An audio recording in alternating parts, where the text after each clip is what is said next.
예, 대북 상금 송금 사건의 담당 검사 박상용 씨가 저희 뉴스웨이와 어제 인터뷰를 했습니다. 이렇게 밝혔는데 함께 들어보시죠. 그때 당시에 변호인이 계속 동석을 하고 있었고요. 연호를 준다든지 술을 준다든지 그걸 몰래 도저히 할 수가 없는 상황이었습니다. 1년 반이 된 논란입니다. 예. 그동안 날짜도 수없이 바뀌었는데요. 제가 누군가에게 뭔가 먹을 거를 줘서 예. 그걸로 회유해서 어떤 지수를 받는다. 그런 식의 생각은 한 번도 해본 적이 없고 그렇게 해본 적도 없습니다. 이화영 지사는 국회의원 지내고 경기부지사 지낸 거물 정치인입니다. 예. 제가 그때 평검사였는데요. 예. 제가 회유를 한다고 회유가 되겠습니까? 예, 자, 성룡 대리 변호사.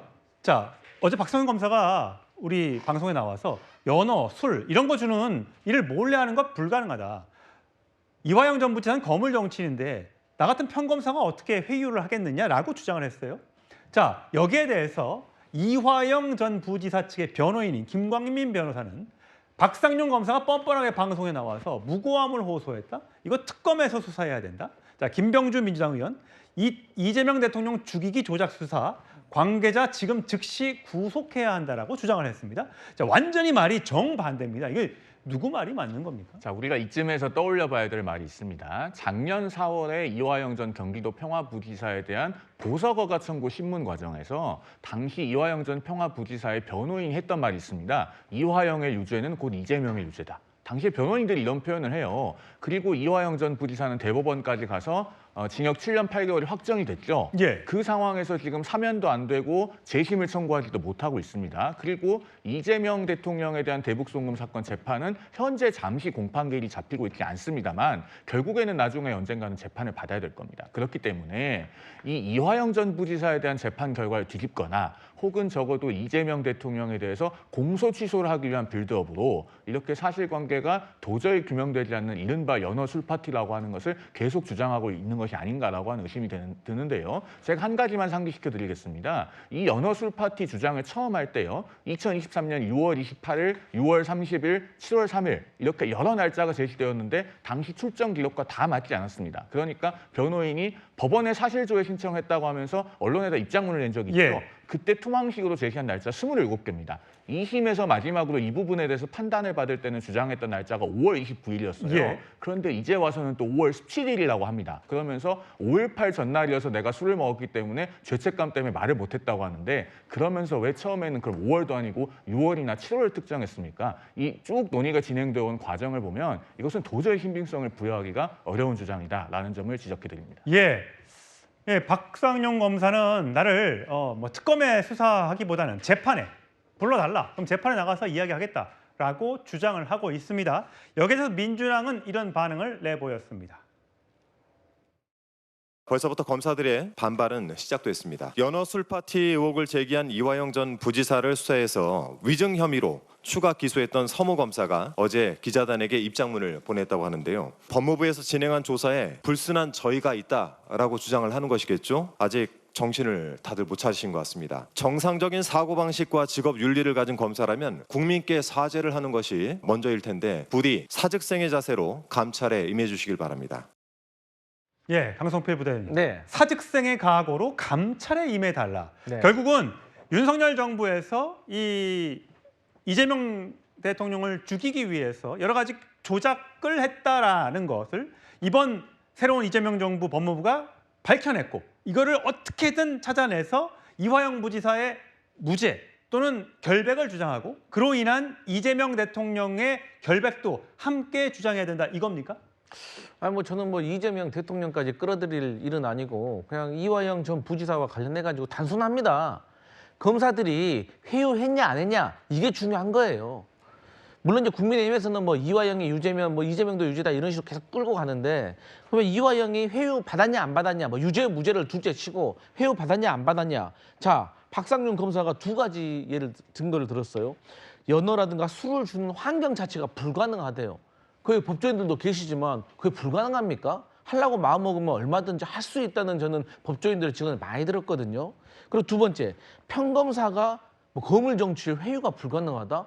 그냥 본인이 뭐 자체적으로 하기는 어려웠을 수 있겠지만 상부의 지시를 받아서 본인이 직접적으로 대면했으니까 할 수 있는 거죠. 그래서 본인이 말하는 근거 자체가 저는 매우 논리적으로 빈약하다라고 생각을 하고 또 당시에도 사실 저희 민주당도 뭐 김성태 쌍방울 회장이 뭐 몇백만 달러를 얼굴 한 번도 안 본 이재명을 위해서 준다는 거 그건 좀 말이 안 된다는 거예요. 최소한 어떤 인맥관계라든가 네트워크 관계가 있어야 된다. 만약에 그것을 그렇게 했다고 얼굴 한 번도 안 보고 줬다고 하면 저는 그건 이화영에게 줬다고 생각을 하거든요. 예를 들어서.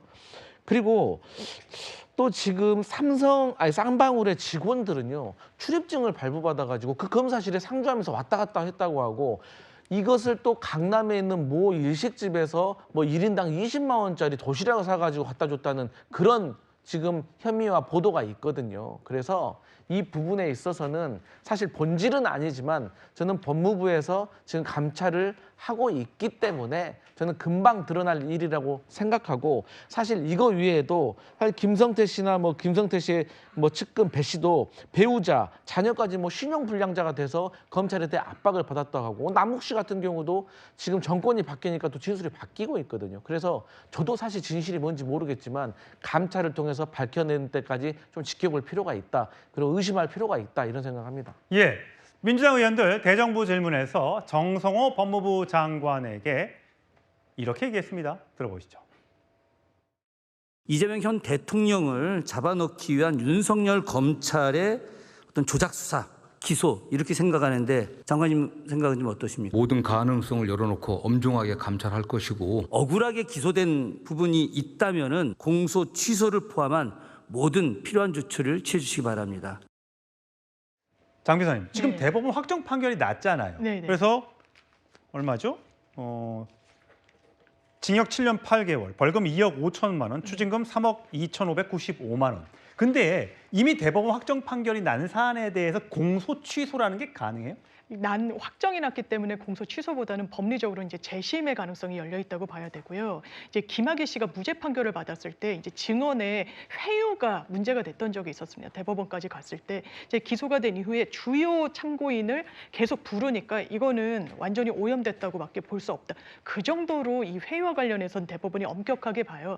지금도 진실은 아직 알 수 없습니다. 다만 그 당시에 왜냐하면 이 피고인들이 출정을 하게 되면 이 교도관들이 동행을 하거든요. 그런데 이제 같이 다시 들어갈 때 술 냄새가 났다. 그리고 뭐 액체를 따라 마시더라. 본인들이 술을 마셨다고 하더라. 이런 건 사실 상상하기가 어려운 일이고 당사자들이 그런 회유를 또 당했다고 구체적으로 진술을 하고 있는 만큼 이제 그 시시비비를 가려야 할 그런 때인 건 맞는 것 같습니다. 김청 교수님, 네. 사실 김용 민주연구원 전 부원장이라든지 이화영 전 부지사, 뭐 정진상 실장 뭐 등등에 대해서 지금 재판이 진행 중인 것도 있고 재판이 끝난 것도 있는데 이렇게 지금 와서 재심이든 뭐 공소기각이든 이렇게 계속 주장하고 있는 것은 결국 이 사안들이 나중에 이재명 대통령이 임기를 마친 후에 재판이 재개됐을 경우에 이재명 대통령에게 불리하게 작용할 수 있기 때문에 그 어떤 불씨를 없애겠다. 이렇게 국민의힘은 보고 있는 이게 거예요. 뭐 장기적으로 볼 땐 그렇게 완전히 이재명 대통령과 관련된 재판 리스크를 줄이겠다고 하는 건 분명한 것 같고요.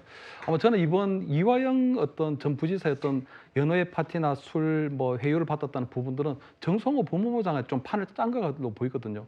왜냐하면 그때 당시 이 논란이 벌어졌을 때 동행했던 교도관들 수십 명을 대상으로 해서 술 접대를 받거나 술을 줬다거나 아니면 연호의 파티가 있었냐 할 때 아무도 없었다고 얘기를 했거든요. 그런데 정성호의 법무부 장관 들어오고 난 다음에 첫 번째 장관 지시 1호가 이거에 대한 실태 조사를 하라는 예. 거였거든요. 그렇다면 대통령과 동기고 정권의 실세인 법무부 장관이 들어와서 처음으로 이 지시를 내리게 되면 그 지시를 받았던 사람들은 이 장관이 원하는 방향이 여기에 대한 어떤 회유라든가 술 파티가 있었다는 부분들을 해야 되지 않을까 하는 압박을 느꼈다고 보이거든요. 그렇기 때문에 저는 아마 나름대로 정성호 장관이 긴급 지시를 1호를 내린 이유가 이러한 결과를 나름대로 만들려고 했던 것이 아닌가 하는 생각이 들고요. 예. 두 번째는 장관 입장에서 볼 때는 자기 휘하에 있는 검사는 계속적으로 그런 술이라든가 이런 거에 대한 회유가 없었다고 하면 굉장히 억울해하는 부분이 있기 때문에 만약에 이 실태조사 결과 다르다면 굉장히 신중하게 이 사태에 접근을 해야 되는데 벌써 정성호 장관은 패보기를 통해서 벌써 이 위법이나